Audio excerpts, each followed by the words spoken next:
In this video, I am going to expose my secret strategy to trading boom and crash. I have had countless number of DMs of people asking me to explain the strategy. Now, boom and crash is easy. I don't trade boom and crash as much as I did, but that is what I actually started trading before I went, shifted to Nasdaq. And since Nasdaq is misbehaving, not performing as good as I would want to, if the chart is not clear, it's better to sit back and watch the market play out and then wait for the good entries. When you get one, then attempt again instead of trying to recover all of your money in one single trade. So I did go and attempt trading boom and crash once again with my strategy. I always use this exact same strategy when I'm trading boom and crash, and it's actually just so simple. I'm going to explain it to you guys. But if you did not hear, in my previous video I did make an announcement of the CDG Elite program that has just dropped, and the spots are filling up as crazy. I think currently we only have 5 spots remaining. This program includes getting to watch me trade live one-on-one mentorship sessions, strategy calls, small group calls every week, obviously free access to the inner circle, and a lot more. So if you're ready to be profitable with us, just make sure you click the link in the description below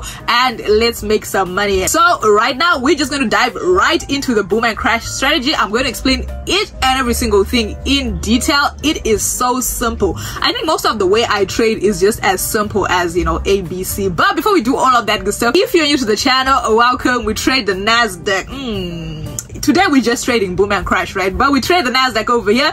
If you're returning, welcome back. You already know what's up. Don't forget to hit the like button, turn your post notifications, and subscribe to the channel. So let me just put where should I put the chart? I'll put the chart right over here because I personally like to trade boom and crash on my phone. I've never really traded derivative synthetic indices on the laptop, right? I've always analyzed that on the phone. Obviously this trade is not going to be a whole recording of the whole trade, but you can see we're starting to trade at 7:45 in the evening, and let's see how much we can make by maybe 9 o'clock. Boom and crash is one of those charts where you can sit down and say that in an hour I want to make a certain amount of money and literally trade those spikes and make that amount of money, right? So you can see I have all the charts right over here, but I normally like to look for my entries on crash 300. If I can't find a trade, we'll go over to the rest of the thing. Let's do a top down analysis, which is important. We start by deleting every single thing so that our chart is nice and clean. Let's see, we're on an uptrend, right? So let's just mark up the trend. This is everything I do in each and every video, right? I want to see the trend, right? So we're in an uptrend. I know that we're going to be looking for buys overally, right? So let's just see the sub trend, the trend within the trend, right? So you can see the market is connecting with these two. It's already forming another little trend right at that zone, right? But I want you to notice how it has broken out of this level. Let me just put a line right over here. Look, it has broken out of the highs. Those were the highs on crash 300, right? It broke out of them, and right now it's kind of like back for a retest, right? Let's delete it. Let me show you clearer. This zone right over here, the market was ranging high, and then it went to form a high, went down, went to form another high, it broke out of it, and then right now it's kind of like retesting those highs, right? Let me just mark this up with a rectangle right over here like this, right? This is the zone I'm talking about. Like if we go down again, let me just take it down to the point where it actually is, zoom it up, and this zone is where the market is currently reacting off of. So what is this telling us? It's already telling us that we're going to be looking for buying positions overly, but the market has to first complete its movement. Let's drop our time frame. Let's go to the 4-hour time frame. You can see on the 4-hour time frame that the market is still ranging up, of course. So at the zone right over here, at the zone is ranging, right? It was dropping, and then it formed one leg. It should form another leg at that second zone. So because I already know that boom and crash normally moves with legs, it normally forms the first leg, it goes up a little bit, and then it comes back to form a second leg, and then it pushes in the overall direction that it wants to actually go. So now that I already know this, I'm going to go on to a lower time frame to see what is actually saying. So let's go to our 15-minute time frame because we already know the bias of what the market is doing. Right over here on the 15-minute time frame, you can see that this is the zone where I'm saying the market should come back and form another leg, right? So So I'm going to mark that zone up right over here, and then I'm going to mark the zone that I want the market to get to and bounce off of, dropping to go and form that second leg. Let's just mark up all of our zones that we have. We're going to mark up the zones on the 5-minute time frame, the possible retracement zones that it can have, right? So let's see if we can get an entry point. Back onto our 15-minute time frame, I now want to draw a trend line, right? I have a trend line right over here like this, and you can see that the market is reacting right at that zone that I found on the lower time frame. So after you mark up your zones, you already have your direction, you mark up your zones. Now if I take a sell at this point, I already know that I'm not going to stay in the market for long, because the market overall direction is a buy, right? The market is buying overall. Right now I'm going to go in for sells on the Nasdaq, because on the Nasdaq right now I'm going to go in for sales on crash 300. You can see that the first sell, let me just add more positions, because here I want to catch a spike. I don't want to stay in the market for too long, right? So it's as simple as that. I just made the explanation really lengthy, but it's as simple as just drawing a trend line, marking up your zones, and now acting upon that analysis that you have. You don't have to hesitate whenever you have a good setup, right? So it's going to drop at this zone, right, and form that second leg that I was talking about, and then it's going to go up from this level and then goes to the next zone that I marked up over there, right? So let's just see how much we can make if it comes to the zone. Around $60, right? So each trade will have like $60, and I have like 5 trades right over there. So we're just gonna wait a few minutes and then come back to check our chart. We'll probably check it in like 30 minutes or so, and then we'll come back, right? All right, perfect. Yes sir, as you can see, it has dropped, and we're having like 16 pips on each of the trade. Well, I don't know how many pips these are, but $16 on each trade over here, and not bad. I mean, it has indeed rejected off of that zone. The trade was like 40 or so minutes. We've been waiting for the trade for like the last 40 minutes. It's been playing around. You can see that it formed, each candlestick here is 5 minutes, so like 5, 10, 15, 20, 25, 30, 35, like 40 minutes, right? And on the 1 minute time frame, let's just check that.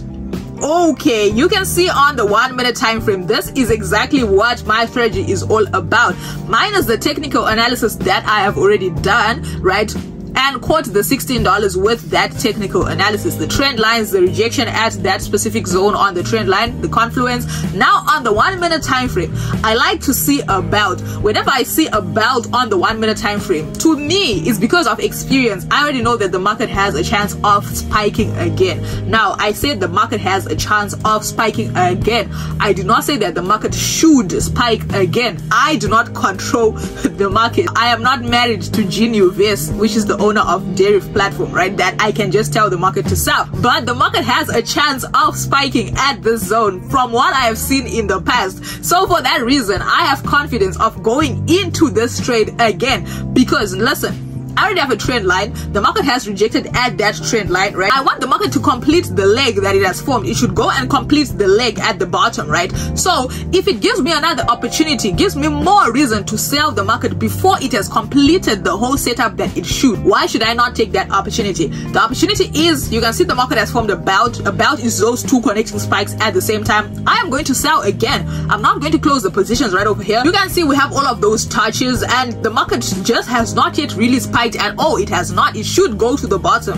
So I see a belt on the 1 minute time frame. The market is still within the trend line. The setup is still completing. It's not yet completed. What I want to see is a belt.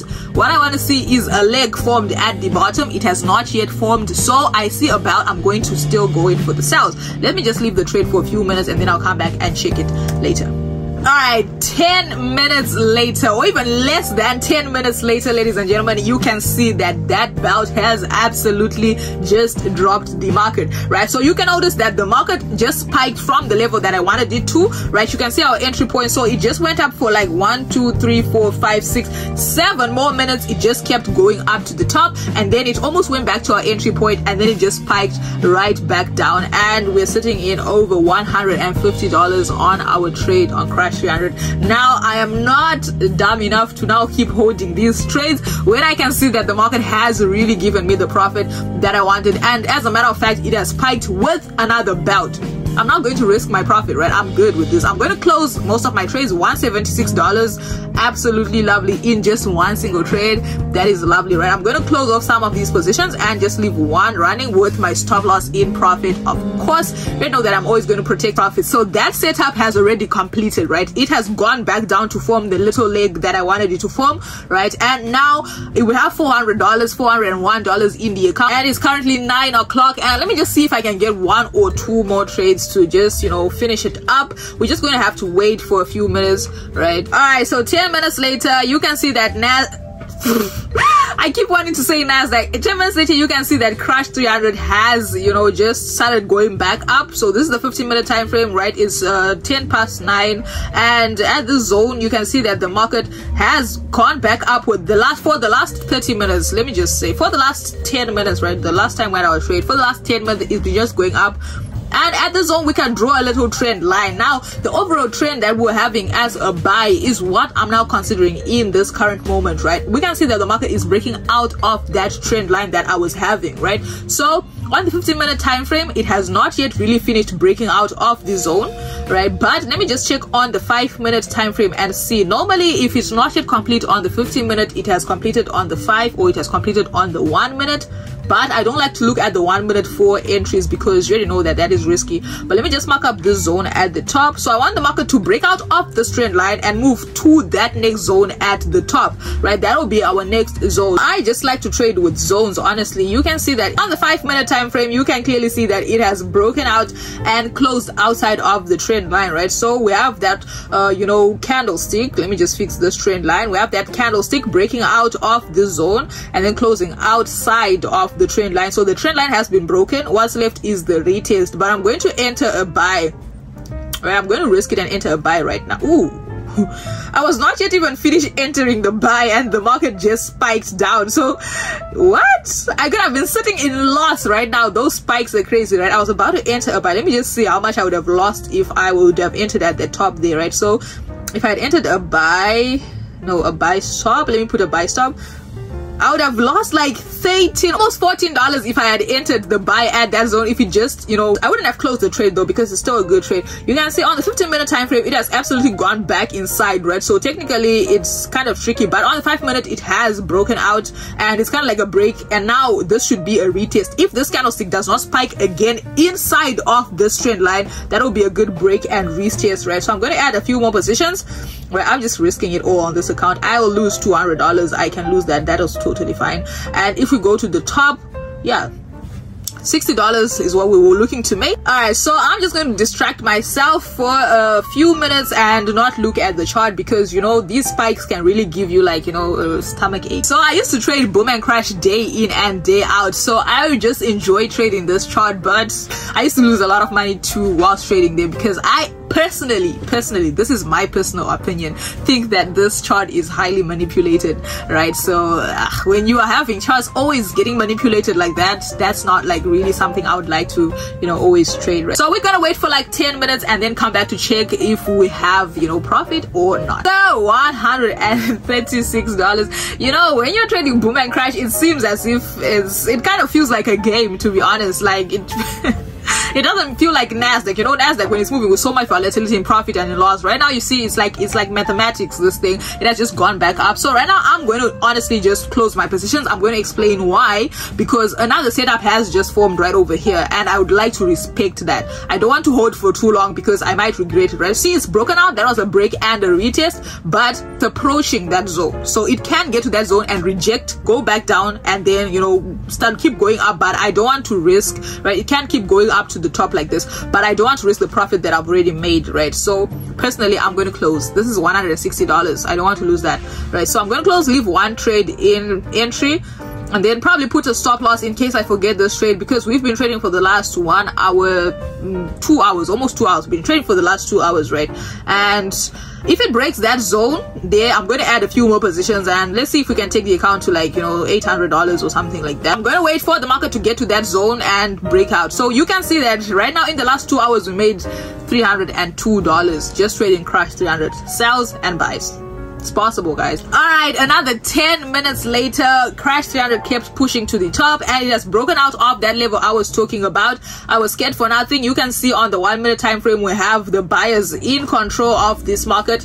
They just keep pushing the market to the top, and I would like to join their momentum, right? I'm going to also just add a few more buys. I want to just, you know, put myself on the edge a little bit, right? I just want to take a little bit of risk right over here. Let me just see if I can take the account to probably, yeah, $800. Let's see if we can take it to $800. And yeah, if we can hold it to the top there, I think we'll take it to $800, and then, you know, we'll close.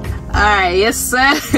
If I'm being honest, I am going to exit my trades. I don't like how, you know, the market is looking. Personally, I just think it's because I have traded the $200 to $600, and I want to just close it and take the profit that the market has given me. And secondly, it's because it's quite late. And thirdly, I think it's just getting to my head. I'm kind of like not really comfortable with having this market, you know, just holding my trades like this, you know, GUVS holding my money. I am honestly just going to close the trades right now and just call it a day. I think this is enough, you know, for my strategy on boom and crash. I personally just use price action, what the market is doing, what the candlesticks are saying at that moment.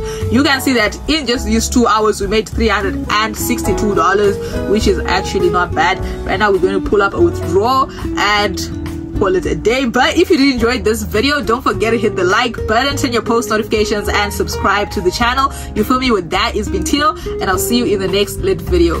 Peace.